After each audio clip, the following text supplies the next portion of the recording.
Hace más o menos un año, el intelectual senegalés Steindane vaticinaba una segunda posible guerra civil en Libia. Y parece que tuvo razón al final. No hace falta decir que los conocimientos de Deng son mucho mayores que los míos. No solo por su cultura, también por vivir en uno de los países impulsores de ese posible segundo enfrentamiento entre libios.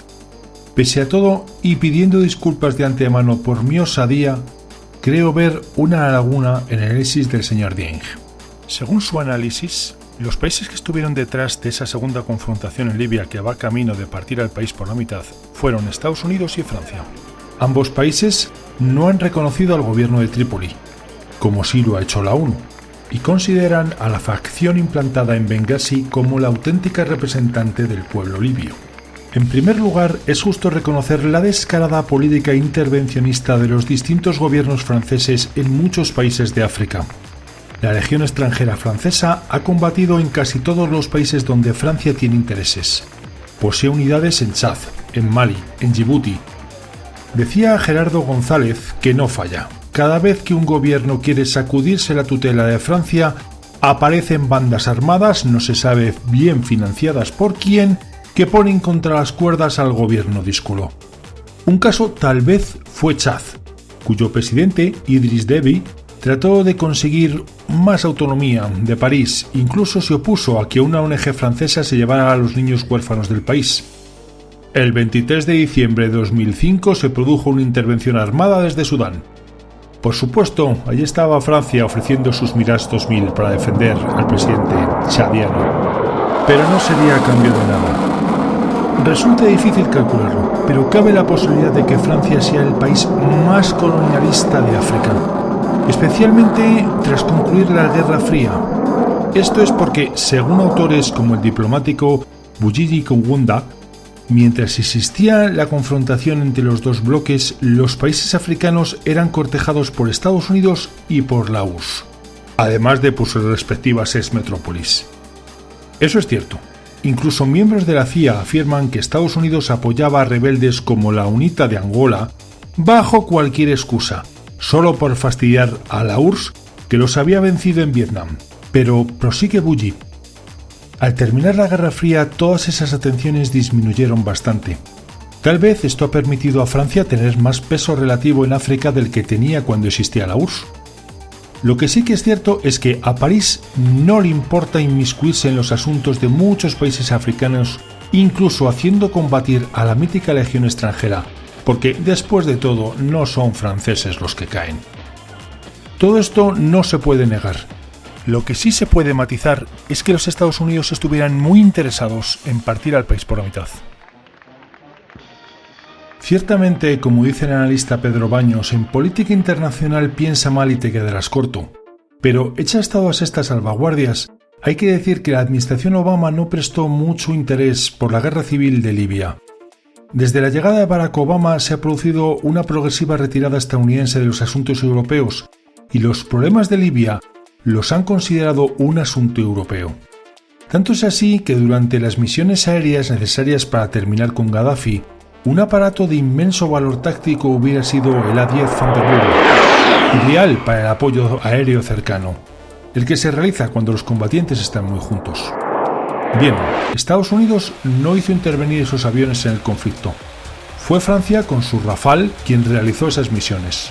Los Rafale pueden ser aparatos muy sofisticados, tal vez los cazas europeos más sofisticados, pero sus capacidades para atacar al suelo no son comparables con las de los A-10. Ahora es imposible saberlo, pero quizá de haberlos utilizado Estados Unidos, la contienda hubiera terminado mucho antes. Ciertamente se debe reconocer que sin el apoyo logístico estadounidense tal vez Gaddafi seguiría en el poder, porque Europa estuvo a punto de hacer el ridículo en esa guerra. Faltaban bombas inteligentes, tenían problemas con los repostajes en vuelo, con los suministros. Parecía que todos los países intervinientes llegaban con problemas. España tuvo que mandar a sus vetustos F-18 porque los Eurofighter no estaban actualizados para atacar al suelo. Suecia no podía reabastecer bien a sus aviones porque sus SAP-39 Gripen utilizaban un combustible distinto al empleado por la OTAN. Alemania tenía la mitad de sus aparatos sin operar. Menos mal que no participaron. De no haber estado Estados Unidos apoyando con su impresionante capacidad logística, tal vez toda la intervención europea no hubiese pasado de ser unas maniobras un poco grandes. Pero en palabras de Florentino Portero, Estados Unidos ayudó a quien decidió intervenir. No intervino directamente, no más de lo estrictamente imprescindible porque los americanos van considerándose una potencia del Pacífico, donde está China, que puede ser o es ya su principal rival en el mundo. Ahora, Estados Unidos no intervino gran cosa en el pasado, sí, pero ¿puede estar interesado en Libia actualmente? Como gran potencia que es, Estados Unidos está interesado en todos los países del mundo.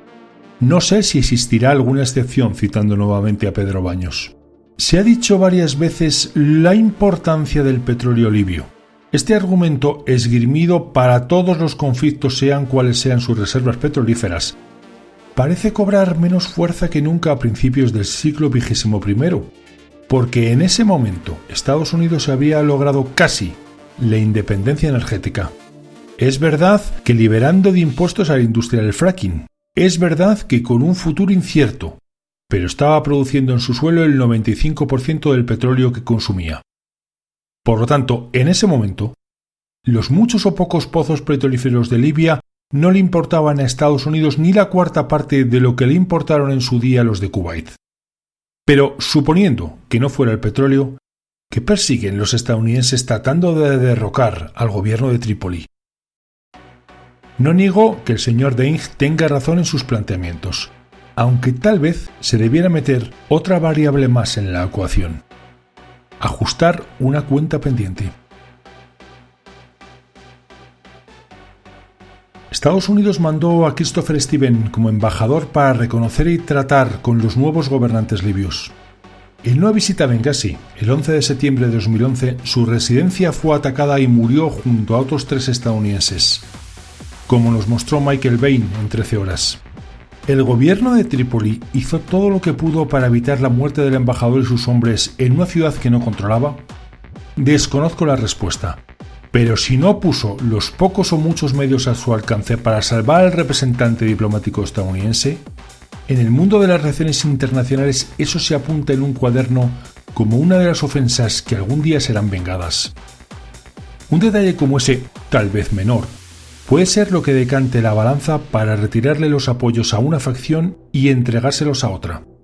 Sobre todo, teniendo en cuenta que ya no existe un gran oso ruso dispuesto a financiar al otro bando. En décadas pasadas era motivo de preocupación para Estados Unidos perder otro aliado, por insignificante que fuese. Pero ahora, probablemente para el Departamento de Estado las dos facciones libias le parezcan igual de malas, y detalles como estos pueden contribuir a demostrar nuevamente a todo el mundo lo peligroso que puede ser para un país no darle un trato especial a Estados Unidos. No debe olvidarse nunca que por muchos datos macroeconómicos que se manejen, por muchos análisis geoestratégicos que se hagan, las relaciones internacionales siguen llevando a las personas, y esos detalles personales están y estarán siempre presentes. No hace falta salir de Libia para ver un ejemplo más. Muammar Gaddafi apoyó a infinidad de grupos terroristas con instalaciones, manutención, armamento, convirtiendo su territorio en un refugio para grupos armados. Incluso Tom Clancy nos cuenta en su libro Juego de Patriotas una operación realizada por tropas francesas provenientes del Chad para terminar con terroristas franceses. Hasta tal punto llegó que Ronald Reagan ordenó atacar Libia, destruyendo el palacio del dictador y matándole una hija. Posteriormente, Gaddafi decidió cambiar de bando y apoyó denodadamente a Occidente con información e incluso ofreciéndose para realizar operaciones de castigo contra los enemigos occidentales. Pero actos como el atentado del vuelo 103 de la Pan American sobre los cielos de Lockerbie nunca se olvidaron. Da igual si el dictador entregó los autores materiales, da igual los muchos años que hubieran pasado, da igual las muchas contribuciones que hiciera para castigar a Osama Bin Laden y su organización. Las naciones occidentales no le perdonaron nunca todas aquellas comidas que sirvió a los terroristas de medio mundo, ni aquella imagen de los restos del avión derribado sobre los cielos de Escocia. Entre otras cosas porque, como dice el catedrático Ancho Bastos, las democracias pueden ser muy pacíficas con otras democracias, pero muy agresivas con las dictaduras. Las tierras de España, las grandes, las solas, desiertas llanuras. Galopa caballo cuatralbo, jinete del pueblo, que la tierra es tuya. A galopar, a galopar.